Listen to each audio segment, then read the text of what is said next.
Hello，各位觀眾大家好啊！咁今日咧就突發嚟一個開箱，咁大家望到啦，京東寄落嚟嘅。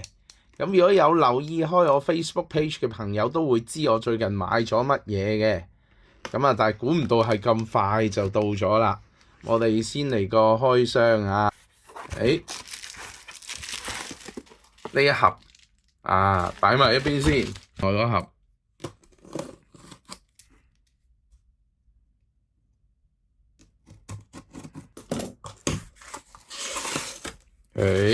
哇！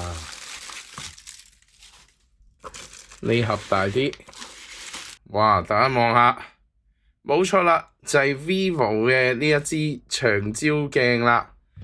咁啊，之前嘅 X28 Ultra 咧買極都買唔到啊，我部機賣咗都仲未買到。咁今次好彩啦，呢個 X38 Pro 咧終於俾我搶得到啦。咁當然另外呢一隻咧就係嗰個機殼嚟嘅。咁就係俾 X38 Pro 會用嘅機套。咁我有冇買埋嗰個手柄咧？係冇買嘅。咁但係你話之前嘅 X28 Ultra 咧，我係成套買咗，咁但係買唔到長焦鏡啫。咁依家 X28 Ultra 就賣咗俾人啦，咪得翻個手柄同埋得翻個殼。手機就準備好啦，擺埋一邊先。咁我哋開埋呢兩箱啊。咁首先第一箱咧就係個機殼啦。咁貼紙係貼住晒嘅，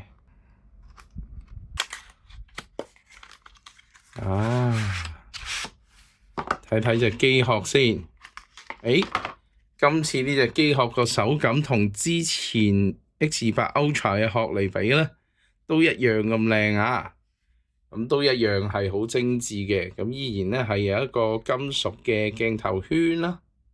咁大家可以望得到啦，喂，依然有呢個巴黎式釘啦，冇正嘅，依然係撳實個掣可以擰出嚟。咁個圈咧，亦都係做足晒啲細節啊，亦都係一個金屬圈嚟嘅，咁就唔係話一般嗰啲膠圈可以比噶啦。好啦，咁如果我哋對比翻舊嗰套攝影套裝咧，X28 Ultra 呢個圈咧係膠嘅，咁依然啦，同一個廠商啊 PGY-TECH。咁係出呢個殼嘅，咁一樣啦，有手機掛繩嘅地方，另外有一個簡便嘅手機支架，咁啲掣位依然係做晒喺度啦，冇問題嘅。好，之後入邊啦，再睇一睇，依然咧係會有呢個長焦鏡用嘅一個環啦，同埋咧有另一個環，打開睇一睇。咁呢度咧另一個環嚟嘅，咁大家可以望一望啦。兩種有少少唔同嘅色調，原身呢一個咧暗少少嘅金屬，咁而另外獨立呢一個咧係亮面少少、光少少、白少少嘅金屬。呢一個就好緊要啦，攞嚟接支長焦鏡用嘅。呢個蓋啊！咁亦都有翻佢蔡司個標誌喺度啦。28 Ultra 嘅手柄，如果配落呢個300 Pro 嗰度，首先嗰個卡扣位咧，原來係卡得落嘅。咁至於你話 Type C 插落個手機咧，我之前亦都試過係有反應嘅。咁所以呢個舊嘅 X28 Ultra 手柄係可以配翻落呢一隻新嘅殼嗰度，即係28 Ultra。同埋300 Pro 咧，基本上個手柄係一樣嘅。好，開，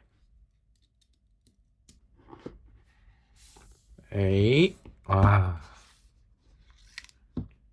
張卡喺度啦，2.35倍嘅長焦增距鏡，咁佢會有使用指南啊、保修卡嘅內容都喺度噶啦。咁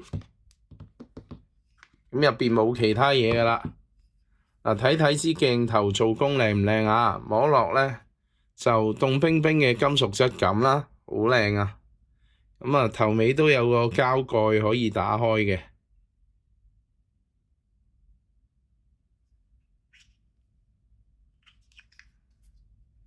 一啲靚質感嘅嘢咧，就一定要放大嚟睇嘅，用到呢啲長焦微距嘅鏡拍出嚟啦，大家會睇到成個金屬嘅質感。咁另外咧，仲有個圈喺度嘅，俾你擰咁樣嘅好似，咁但係當然啦，應該就擰唔到嘅，我自己係擰唔到嘅，即係呢個環咧裝飾嘅啫。咁你見 2.35x telephoto 咁係一個增倍鏡嚟嘅。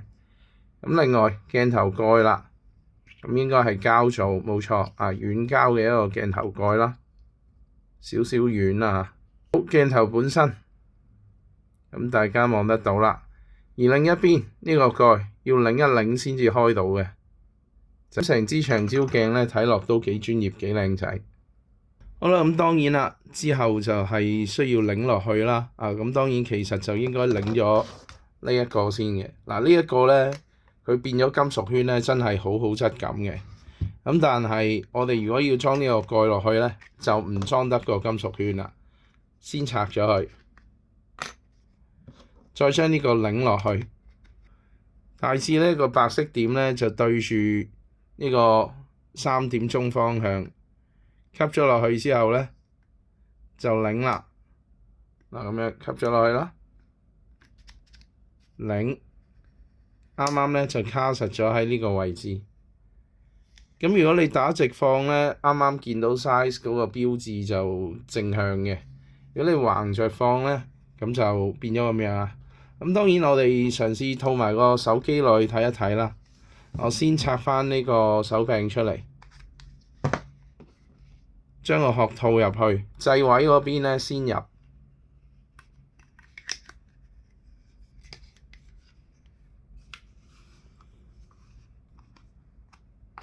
好，個位都好 fit，就咁用呢個殼咧都幾靚啊！留意啦，你會見到呢度有白色一點嘅，咁對翻鏡頭呢個位置白色一點咁對住佢，咁樣。大家望到啦，對住白色點，撳入去之後咧，擰，會聽到嚓一聲嘅。最後個蔡司標誌咧係咁樣打橫嘅。你會見到呢度有個掣嘅，要擰出嚟嘅話咧，撳住個掣，擰翻出嚟就可以噶啦。